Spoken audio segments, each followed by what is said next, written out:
Excise department సంబంధించి Warangal division officers తోని review meeting conduct చేయడం జరిగింది.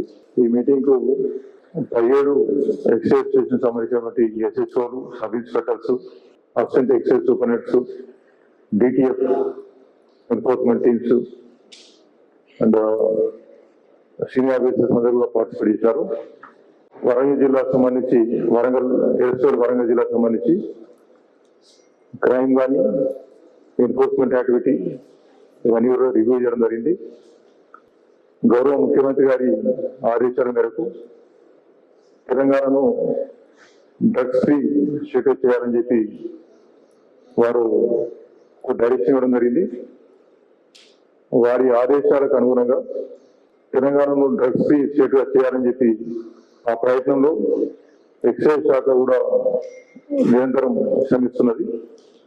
ముఖ్యంగా వరంగల్ జిల్లాకు సంబంధించి ప్రజెంట్ వరంగల్ జిల్లాకు సంబంధించి ఇక్కడ ఉన్నటువంటి 5 జిల్లాలు, ప్రస్తుత 5 జిల్లాలు జనగామ, వరంగల్ అర్బన్, వరంగల్ రూరల్, జనగామ, భూపాలపల్లి, మహబూబాబాద్ ఈ 5 జిల్లాల్లో ముఖ్యంగా 3 జిల్లాల్లో ఐడి లిక్కర్ గుడంబ కొంత ఎక్కువగా అక్కడ తయారవడం కానీ లేకపోతే ఐడి లిక్కర్ క్రైమ్ కానీ ఎక్కువ ఉన్నది. Mahabubabad, Warangal rural and Bhupalpally. తెలంగాణలో ఈ ఐడి లిక్కర్ గుడంబ ఆగస్ట్ 31 లోపల ఎరాడికేట్ చేయాలని చెప్పి ఒక యాక్షన్ ప్లాన్, ఒక డిసిషన్ తీసుకుని యాక్షన్ ప్లాన్ ఇవ్వడం జరిగింది. జూన్ 1 నాడు ఈ స్పెషల్ డ్రైవ్ స్టార్ట్ చేసాము. దాదాపుగా 2.5 నెలలు కావస్తున్నది. ఈ 2.5 months స్పెషల్ డ్రైవ్ లో చాలా పెద్ద ఎత్తున కేసులు బుక్ చేయడము, ఐడి లిక్కర్ తయారు చేసే వాళ్ళని ఐడెంటిఫై చేయడము, హాట్ స్పాట్స్ ఐడెంటిఫై చేయడము, ఐడి లిక్కర్ తయారు చేసేటువంటి నోటోరియస్ హ్యాబిచువల్ అఫెండర్స్ ఐడెంటిఫై చేయడం జరిగింది.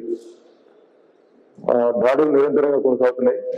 ముఖ్యంగా ఇక్కడ చెప్పుకోవాల్సిన విషయం ఏంటంటే పోలీస్ శాఖ చాలా యాక్టివ్ గా దీంట్లో పార్టిసిపేట్ చేయడం, యాక్టివ్ పార్ట్నర్ గా ఈ డ్రైవ్ లో వాళ్ళు పార్టిసిపేట్ చేస్తున్నారు. ముఖ్యంగా వరంగల్ కమిషనర్ గారు శ్రీ అంబర్ కిషోర్ ఝా గారు వారి ఆదేశాలతో పోలీస్ శాఖ ఎప్పుడు అవసరమా అని ఎక్సైజ్ డిపార్ట్మెంట్ కు అసిస్ట్ చేస్తున్నారు. జాయింట్ ఆపరేషన్ కండక్ట్ చేస్తున్నాం ఐడి లిక్కర్ ఎరాడికేట్ చేసే విషయంలో. అదేవిధంగా మహబూబాబాద్, భూపాలపల్లి కూడా జిల్లా ఎస్పీలు యాక్టివ్ గా పార్టిసిపేట్ చేస్తున్నారు. ఈ విధంగా తెలంగాణలో డ్రగ్స్ స్టేట్ చేయడానికి ఒక కార్యాచరణ, అదేవిధంగా గుడంబాను నిర్వహించడానికి ఇంకో కార్యాచరణ సైమల్టేనియస్గా టేకప్ చేయడం జరిగింది. ఇవో మంచి ఫలితాలు వచ్చినాయి. మరి త్వరలో మేము అనుకున్నటువంటి ఈ లక్ష్యాన్ని తప్పకుండా మేము అచీవ్ చేస్తామని చెప్పి నమ్మకం ఉన్నది. ఎక్సైజ్ శాఖ నోటీస్ వచ్చినటువంటి సందర్భాల్లో మేము యాక్షన్ తీసుకుంటున్నాము. ముఖ్యంగా మేము ఇప్పుడు ఫోకస్ అంతా కూడా ఐడి లిక్కర్ మీద ఉన్నది. ఇక్కడ వరంగల్లో ఐడి లిక్కర్ క్రైమ్ చాలా ఎక్కువ ఉన్నది, దాని మీద ఫోకస్ ఉన్నది. అండ్ పోలీస్ యంత్రాంగం మొత్తం కూడా ఎన్డీపీఎస్ యాక్ట్ కేసెస్ అంటే నార్కోటిక్ డ్రగ్స్ మీద ఫోకస్ చేస్తున్నారు. మా టీమ్స్ కూడా డిటిఎఫ్ టీమ్స్ కానీ, ఎన్ఫోర్స్మెంట్ టీమ్స్ కానీ, ఎక్సైజ్ స్టేషన్స్ కానీ వారు ఈ ప్రయత్నంలో they are also taking part. మా నోటీస్ వచ్చిన మా ఇన్ఫర్మేషన్ ఉన్నటువంటి పరిస్థితుల్లో కూడా మేము యాక్షన్ తీసుకుంటున్నాం. డిపార్ట్మెంట్ వైపు మీరు చెప్పిన విషయంకి అర్థం చేసి ఎక్కడ ఐసోలేటెడ్ ప్లేసెస్ ఉంటే, స్కూల్స్, కాలేజెస్ ఉంటే అక్కడ అవగాహన కార్యక్రమం. ఎందుకు స్టూడెంట్స్ మీరు ఎవరి గురించి చెప్తున్నారు, వాళ్ళు కూడా బాధితులు. ఒక దృష్టి నుంచి చూస్తే ఈ సొసైటీకి ఫ్యూచర్ గా ఉన్న వాళ్ళకి ఏదో ఒక తప్పు అంటే సిస్టమ్ పరంగా వాళ్ళకి అమ్ముతారు, వాళ్ళు తిని త్రాగి అట్లా వీడియో తయారు చేస్తున్నారు. ఎక్కడ కూడా మాకు కనిపించినా మనం తప్పకుండా కేసు బుక్ చేస్తాము. కానీ మీ నాలెడ్జ్ గురించి మనము డిస్ట్రిక్ట్ డ్రగ్ ఎన్ఫోర్స్మెంట్ టీమ్ ద్వారా ఇప్పటి వరకు more than 100s of cases register చేయడం జరిగింది. ఈ కేసెస్ లో 5 grams, 10 grams, 15 grams కన్జ్యూమ్ చేసే వాళ్ళు, అమ్మే వాళ్ళు, చిన్న షాప్ ఓనర్స్ వాళ్ళకి కూడా అరెస్ట్ చేయడం జరిగింది. మనము 2 వైపు ట్రై చేస్తున్నాము. ఒకటి చట్టం పరంగా వాళ్ళ మీద కేసు పెడుతున్నాము, అదే విధంగా పబ్లిక్ కౌన్సిలింగ్ కూడా చేస్తున్నాము. ఇప్పటి వరకు కనీసం 10 స్కూల్స్, కాలేజెస్ లో నేనే పార్టిసిపేట్ చేసి అవగాహన సదస్సులు కండక్ట్ చేశాము. ఈ రోజు కూడా నీట్ లో ఉంది, NIT వరంగల్లో ఉంది. సో మనము ప్రభుత్వం ఇచ్చిన డైరెక్షన్ పరంగా పని చేస్తున్నాము. ఈ పని ప్రాసెస్ లో ఎక్కడ కూడా మీ సలహా ఉంటే తప్పకుండా మా దగ్గర తీసుకురండి. చట్టం పరంగా మనము యాక్షన్ కూడా చేస్తాం. తెలంగాణ గుడుంబా ఫ్రీ చేయాలని చెప్పి ఒక గట్టి ప్రయత్నం జరిగింది. 2016-17 అప్పటి వరకు మంచి రిజల్ట్స్ వచ్చినాయి. తర్వాత గ్రాడ్యువల్ గా మళ్ళీ గుడుంబా తయారీ ఎవరైతే చేసేవాళ్ళో ట్రెడిషనల్ గా మళ్ళీ వాళ్ళు గుడుంబా తయారీని స్టార్ట్ చేసినారు. 2017 తర్వాత కూడా మనకి స్టాటిస్టిక్స్ వస్తే ఎప్పుడు అయిపోలేదు. టోటల్ గా ఎరాడికేషన్ అనేది ఎప్పుడు జరగలేదు. స్టాటిస్టిక్స్ చూసినాము, అన్ని కూడా అనలైజ్ చేసినాము. దాదాపు 75,000 కేసులు బుక్ చేయడం జరిగింది 2016-17 తర్వాత. అంటే దట్ ఆ స్టాటిస్టిక్స్ ఒక ఇండికేషన్ ఏంటంటే గుడుంబా అనేది ఎరాడికేట్ కాలేదు, నిర్మూలించబడలేదు. ఇప్పుడు ఒక గట్టి ప్రయత్నం చేస్తున్నాం. ఇప్పుడు చాలా పకడ్బందీ ప్రణాళికతోని ఎఫర్ట్ చేయడం జరుగుతున్నది. తప్పనిసరిగా అనుకున్న సమయంలో లక్ష్యాన్ని చేరుకోవడానికి మేము ప్రయత్నం చేస్తున్నాం. గుడుంబా తయారీ అనేది ఒక నేరం. అప్పటి ఉన్నటువంటి ప్రత్యేక పరిస్థితులను దృష్టి పెట్టుకొని ఒక రిహాబిలిటేషన్ ప్యాకేజ్ ఇవ్వడం జరిగింది. మళ్ళీ అటువంటి ప్యాకేజ్ ఇచ్చేటువంటి అవకాశం లేదు. ఎందుకంటే వీళ్ళందరూ కూడా అప్పుడు ట్రెడిషనల్ గా కొంతమంది ఫ్యామిలీస్ అట్లా చేసేవాళ్ళు. ఇప్పుడు కేవలం లాభాలు సంపాదించాలి అనే ఒక స్వార్థంతో చేసేటువంటి నేరాలు ఇది. Then it is affecting public health. గుడుంబా తయారీ, గుడుంబా కన్జ్యూమర్స్ వాళ్ళ హెల్త్ ఎఫెక్ట్ అవుతుంది, చాలా డ్రాస్టిక్ గా హెల్త్ ఎఫెక్ట్ అవుతున్నది. చాలా మంది చిన్న వయసులో చనిపోతున్నారు. ఈ నేరాన్ని ఇది ఒక క్రైమ్ కాబట్టి దీని మీద తప్పకుండా చట్ట ప్రకారమే చర్యలు తీసుకుంటుంది. ఇది అక్కడక్కడ కొంతమంది అన్ఎంప్లాయిడ్ యూత్ తీసుకొని వచ్చి వైన్ షాప్లో తీసుకొచ్చి అమ్ముతున్నట్టు తెలుస్తున్నది.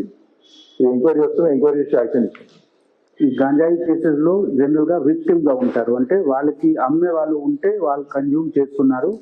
మనము ఈ దృష్టిలో పెట్టి స్కూల్ కాలేజెస్ లో యాంటీ డ్రగ్ కమిటీ కూడా తయారు చేయడం జరిగింది. నిన్న మనము కిడ్స్ విజిట్ చేశాము. అక్కడ యాంటీ డ్రగ్ కమిటీ వాళ్ళతో మీటింగ్ కూడా చేయడం జరిగింది.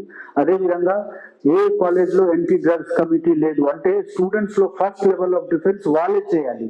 వాళ్ళ కమ్యూనిటీలో ఎవరు కన్జ్యూమ్ చేస్తున్నారు, ఎవరు సప్లై చేస్తున్నారు, ఈ ఇన్ఫర్మేషన్ మనము ఒక డ్రగ్ కమిటీ లోకల్ గా అంటే లోకల్ ఉన్న ప్రొఫెసర్స్ తో సూపర్విజన్ లో తయారు చేసి కలెక్ట్ చేస్తాము. మేము కూడా రెగ్యులర్ గా మా SHO police station in-charges visit చేసి అన్ని స్కూల్స్ కాలేజెస్ లో చెక్ చేస్తున్నారు ర్యాండమ్ గా వాళ్ళకి హాస్టల్స్.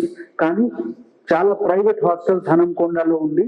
ప్రైవేట్ హాస్టల్స్ కి చెకింగ్ కూడా నిన్న నైన్త్ నైట్ నేను పర్సనల్ గా కొన్ని లాజెస్ చెక్ చేశాము. అంటే మనకు ఎక్కడ ఇన్ఫర్మేషన్ ఉంటే మనము చెక్ చేస్తున్నాము. ఇదే పద్ధతిలో మనము హాస్టల్ వార్డన్స్, హాస్టల్ ఎవరు ఆర్గనైజ్ చేస్తున్నారు యాజమాన్యంకి కూడా ఒక మీటింగ్ కండక్ట్ చేసి మనము వాళ్ళకి షేర్ చేస్తున్నాము డూస్ అండ్ డోంట్.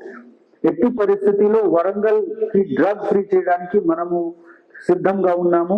మనకు డైరెక్టర్ ఎన్ఫోర్స్మెంట్ సార్ కూడా కొన్ని సజెషన్స్ సలహా ఇచ్చారు. అది కూడా ఈ ఎన్ఫోర్స్మెంట్ డైరెక్టర్ గారు ఇచ్చిన డైరెక్షన్స్ పరంగా కూడా మనము ఎక్సైజ్ ఆఫీసర్స్ తో కలిసి ఎంత ఫ్యూచర్ లో ఎక్కువ కూడా చేయడానికి మనం ప్లానింగ్ లో ఉన్నాము. Definitely it will be a drug free city, I can assure you. అనేది ఒక ఎన్ఫోర్స్మెంట్ ఏజెన్సీస్ రోల్ ఒకటే కాదు, కేవలం ఎన్ఫోర్స్మెంట్ ఏజెన్సీస్ బాధ్యతే కాదు, society as a whole respond ఇవ్వాల్సినటువంటి అవసరం ఉన్నది. డ్రగ్స్ బారిన పడినటువంటి యువత వాళ్ళ జీవితాలు నాశనం అవుతున్నాయి కాబట్టి ముఖ్యంగా తల్లిదండ్రుల బాధ్యత చాలా ఎక్కువ ఉంటుంది. వాళ్ళు దూరం ప్రదేశానికి పంపించి హాస్టల్లో ఉంచి చదివించినప్పుడు వాళ్ళ అలవాటు ఎట్లా ఉన్నాయి, ఎటువంటి స్నేహితులతో ఉంటున్నారు, ఏ రకంగా వాళ్ళు బ్యాడ్ కంపెనీలోకి పోయినారా, చెడు సహకారాలకు పోయినారా, ఇవన్నీ కూడా ఎంక్వైరీ చేసి కొంచెం వాళ్ళు ఒక నిఘా పెట్టవలసినటువంటి అవసరం ఉన్నది. అదేవిధంగా media can play very very important role. మీరు ఇందాక చెప్పినట్టు చాలా ఇంపార్టెంట్ మంచి సూచనలు ఇచ్చినారు. కొన్ని ఐసోలేటెడ్ ప్లేస్ లో గంజా రావడం కానీ, తర్వాత ప్రైవేట్ హాస్టల్ కానీ, ఇటువంటి మీ నోటీస్ వచ్చిన ప్రతి సందర్భంలో కూడా ఎన్ఫోర్స్మెంట్ ఏజెన్సీస్ తెలియజేస్తే తప్పనిసరిగా యాక్షన్ తీసుకోవడం జరుగుతుంది. ఇది అందరం కూడా ఒక కలెక్టివ్ గా, కేవలం ఎన్ఫోర్స్మెంట్ ఏజెన్సీ కాదు, society as a whole, parents, media, everybody మన సమిష్టి బాధ్యత అని నేను మీ అందరు కూడా తెలియజేస్తున్నాను. గారికి బాధ్యత కూడా ఇవ్వడం జరిగింది. మనము కలిసి పని చేస్తున్నాము. హైదరాబాద్ పెద్ద సిటీ ఉంటే అక్కడ ఎక్కువ స్ట్రెంగ్త్ ఉంటుంది, విజిబిలిటీ ఉంటుంది. కానీ వరంగల్లో కూడా రీసెంట్ గా పోలీస్ స్టేషన్ ఏర్పాటు చేయడం జరిగింది. మనము టీంతో కలిసి పని చేస్తున్నాము.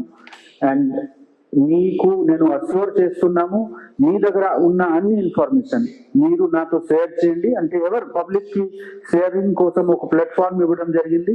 మేము రివ్యూ చేసి ప్రతిరోజు there is not even a single day where cases have not been book. ప్రతిరోజు ఈ రోజు కూడా 17 kg ఒకటి, 500 గ్రామ్ ఒకటి, 2 కేసు బుక్ చేయడం జరిగింది. సో మన వైపు సార్ ఎట్లా చెప్పారు, ఎన్ఫోర్స్మెంట్ వైపు మనం చేస్తున్నాము. కానీ డెఫినెట్లీ మనకు సొసైటీ వైపు కూడా చాలా అంటే సహాయం కావాలి. స్టూడెంట్స్, వాళ్ళకి పేరెంట్స్, మీడియా, తర్వాత ఈ జనరల్ సొసైటీ, సివిల్ సొసైటీ ఉంటారు, వాళ్ళు కూడా ఈ విషయం మీద అవగాహన పెంచుకోవాలి. ఈ రోజున నేను లయన్స్ క్లబ్ వాళ్ళతో కూడా కలిసాము. అంటే సివిల్ సొసైటీలో ఉన్న అసెట్స్ కి కూడా మనము వాడుకోవడానికి ఈ పని గురించి సిద్ధంగా ఉన్నాము. And I can assure you that Warangal is definitely going to be a drug free city. We're working on that and sincerely working. Bar and restaurants లో టైమ్స్ పాటించలేదు. నేను ఆల్రెడీ ఆఫీసర్స్ కు స్ట్రిక్ట్ ఇన్స్ట్రక్షన్ ఇవ్వడం జరిగింది. వైన్ షాప్స్ కానీ bar and restaurants కానీ ఖచ్చితంగా ఆ టైమింగ్స్ పాటించాలి. టైమింగ్స్ కనుక వైలేట్ చేస్తే తప్పనిసరి యాక్షన్ తీసుకుంటాము. Thank you very much.